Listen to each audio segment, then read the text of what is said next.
present thee one of thy kin, that thy supreme power might manifest in him. Grant unto Flom the form of a bow.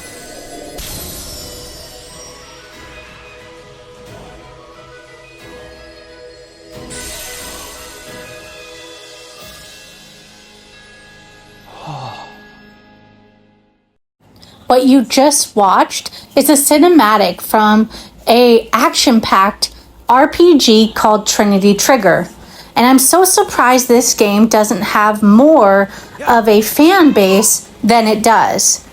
It is a game that just has swept me away in all of its glory, in its riveting narrative and concept, as well as in its action-packed content.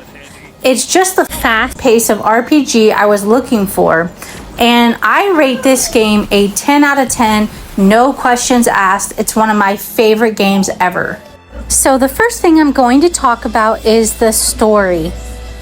Trinity Trigger has a very compelling and interesting story that also has some really beautiful cinematics to support it. For instance, in the beginning of the game, you see what looks to be a noble lord, and he looks at his two children.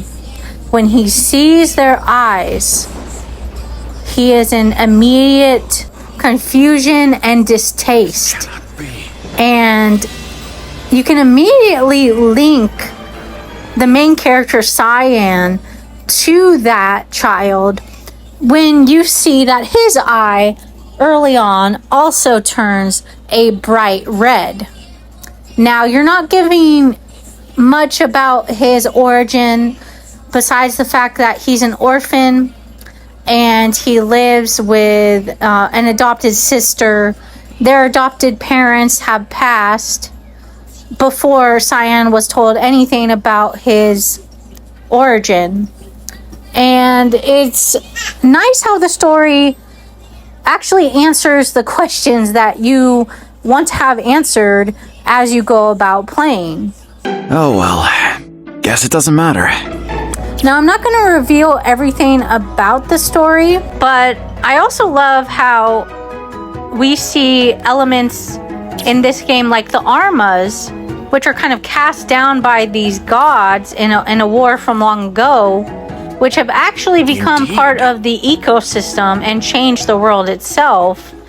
You kind of see stuff like that in games like Xenoblade, where you are living on these giant creatures. It's kind of the same concept, and it's nice to see that familiar concept. Next, we're going to talk about characters. There are a lot of great characters in this game. Elise is the first hero you run into. She has sacrificed everything in her power to try to ensure that the Order of Light and the Order of Chaos can come to terms with each other. She is a very kind-hearted and friendly soul. But I want to change your destiny. It's the whole reason I'm here. The next character we run into is Xantis, another warrior of order. Jumping a guy when his back is turned? Now that's just cowardly. Xantis, despite the fact that he cracks a lot of jokes and likes to visit the bar, is a very, very serious devotee to order.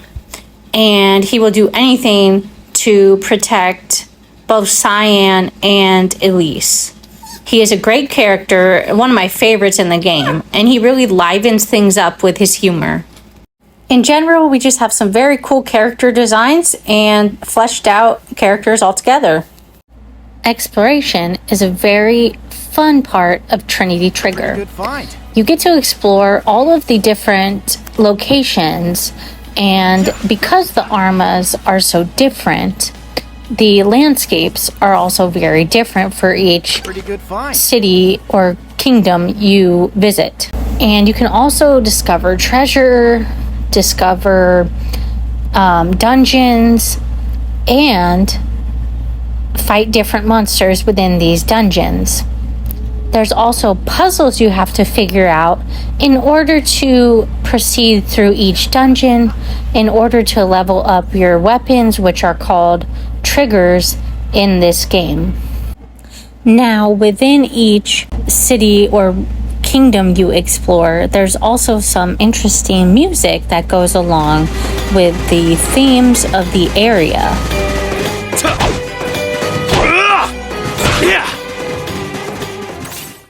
You can explore within the kingdoms and talk to different people. It can be vendors, knights, guards. It's all just fun to explore the realms and see how they all have different lives based on the armas that they live in. Last, I'm going to talk about combat. And combat is very fluid and fast-paced in Trinity Trigger.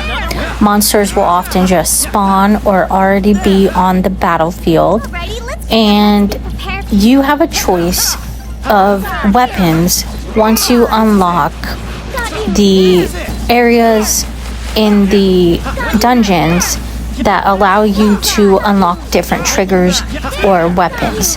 For instance, Cyan starts out with his sword, but when he unlocks his next trigger, he's able to use the bow and arrow.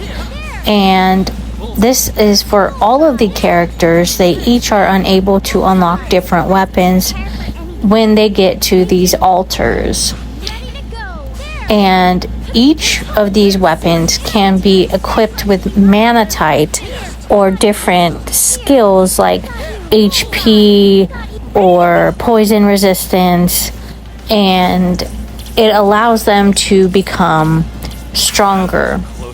And it's actually crucial to equip your weapons with stronger manatite in order to have an easier time defeating enemies. You're still going to run into an occasional overpowered boss on the field at times. Just run away from them. But usually most enemies are pretty easy. Bullseye. Here, eat this. There is a trigger wheel that you can use to select different items as well as select different weapons. And you can fluidly switch from character to character using the back trigger buttons. And this makes for a fun change of pace. You can have one character fight with an axe, while another shoots from afar with a bow and arrow, and one takes the sword and does a lot of quick damage. Now, you can also level up triggers using TP earned during combat, and it's another element that you need to do to make sure your attacks are strong. And so it's really not a complicated system, but it is a unique one when it comes to leveling up your weapons and customizing what attacks you want to do.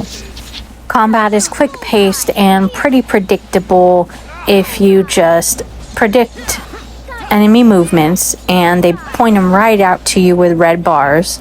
So it's just a very fun, enjoyable experience. Story is interesting and exploration is top-notch. Characters are fleshed out and given so much of a backstory that they just make you want to learn more about them.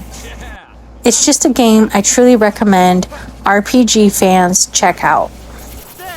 If you've gotten this far in my video, I want to say thank you.